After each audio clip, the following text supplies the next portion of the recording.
అందరికీ నమస్కారం. ఉద్యోగ ప్రయత్నాలు చేసి విఫలమవుతున్నారా? వ్యాపారంలో సానుకూలత లేదా? విద్యార్థులు చదువులో ముందుకు రావట్లేదా? ఆర్థిక సమస్యలతో ఇబ్బంది పడుతున్నారా?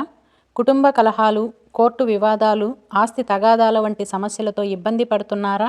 అయితే ఈ వీడియో మీకోసమే. వినాయకుడిని ఇలా పూజిస్తే చాలు, విద్య, వ్యాపార వృద్ధి, కుటుంబ సలహాలు, కోర్టు వివాదాలు అన్నీ ఖాయం. హిందూ మత విశ్వాసాల ప్రకారం బుధవారం వినాయకుడి పూజకు విశిష్టమైనది. నవగ్రహాలలో బుద్ధిని, జ్ఞానాన్ని, వ్యాపార వృద్ధికి ప్రసాదించే గ్రహం బుధుడు. బుధునికి అధిదేవత వినాయకుడు. అందుకే బుధవారం వినాయకుని పూజిస్తే జ్ఞానం, బుద్ధి, వ్యాపారంలో అభివృద్ధి ఉంటాయని శాస్త్రవచనం. మరి వినాయకుణ్ణి ఎలా పూజిస్తే ప్రసన్నమవుతాడో ఈ వీడియోలో తెలుసుకుందాం. వ్యాస మహర్షి రచించిన స్కంద పురాణం ప్రకారం వినాయకుణ్ణి విఘ్ననాయకుడని, విఘ్నాధిపతి అని కొలుస్తారు. ఏ పని మొదలు పెట్టాలన్నా ముందుగా వినాయకుణ్ణి పూజ చేసి తీరాల్సిందే. తొలి పూజలు అందుకునే గణనాథునికి ఇష్టమైన వారం బుధవారం. అలాగే బుధవారానికి కూడా అధిపతి బుధుడు. ఈ క్రమంలో బుధవారం వినాయకుణ్ణి ఏ విధంగా పూజిస్తే అనుగ్రహిస్తాడో ఈ వీడియోలో తెలుసుకుందాం. వినాయకుణ్ణి అనుగ్రహాన్ని పొందటానికి కొన్ని శక్తివంతమైన పరిహారాలు ఉన్నాయి. బుధవారం రోజు చేసే ఈ పరిహారాలతో గణపతి అనుగ్రహంతో బుద్ధి వికాసం జరుగుతుంది, జ్ఞానం లభిస్తుంది, వ్యాపారంలో అఖండ విజయం, పట్టిందల్లా బంగారం కావటం వంటి శుభ ఫలితాలు ఉంటాయి. ఏ ఇంట ప్రతి బుధవారం గణేశుణ్ణి విశేషంగా పూజిస్తారో ఆ ఇంట సిరి సంపదలు, సుఖ సంతోషాలు నెలవుంటాయి. గణేశ పంచరత్న స్తోత్రం. ప్రతి బుధవారం ఉదయాన భక్తి శ్రద్ధలతో పూజామందిరంలో గణేశుని ముందర గణేశ పంచరత్న స్తోత్రాన్ని పఠించాలి. తరువాత వినాయకునికి బెల్లం నివేదించాలి. ఇలా చేయటం వల్ల కుటుంబ శ్రేయస్సు ఉంటుంది.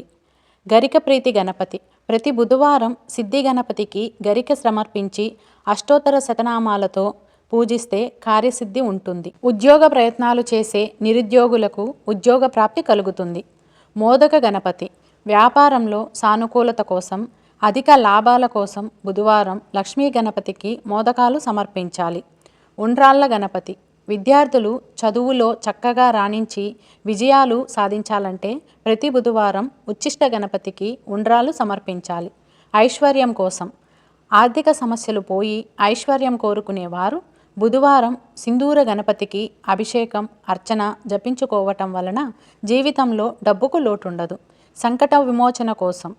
కుటుంబ కలహాలు, కోర్టు వివాదాలు, ఆస్తి తగాదాలు వంటి సమస్యలతో ఇబ్బంది పడేవారు సంకట విమోచన గణపతికి 5 కొబ్బరికాయలు, జిల్లేడు పూలు సమర్పిస్తే సమస్యల నుంచి ఉపశమనం లభిస్తుంది.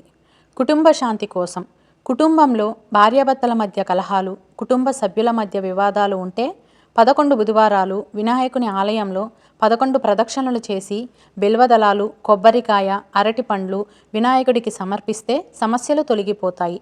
చివరిగా పూజ ఏదైనా భక్తి ప్రధానం. భక్తి శ్రద్ధలతో చేసే పూజలు శీఘ్రంగా సత్ఫలితాలను ఇస్తాయి. కాబట్టి ఆ గణనాథుణ్ణి భక్తి శ్రద్ధలతో పూజిద్దాం, సకల శుభాలను పొందుదాం. ఓం శ్రీ గణేశాయ నమః. ఈ వీడియో మీకు నచ్చినట్లయితే లైక్ చేసి ఓం శ్రీ గణేశాయ నమః అని కామెంట్ చేయండి. మరిన్ని ఆధ్యాత్మిక వీడియోల కోసం మన ఛానల్ని ఫాలో అవ్వండి. ధన్యవాదములు.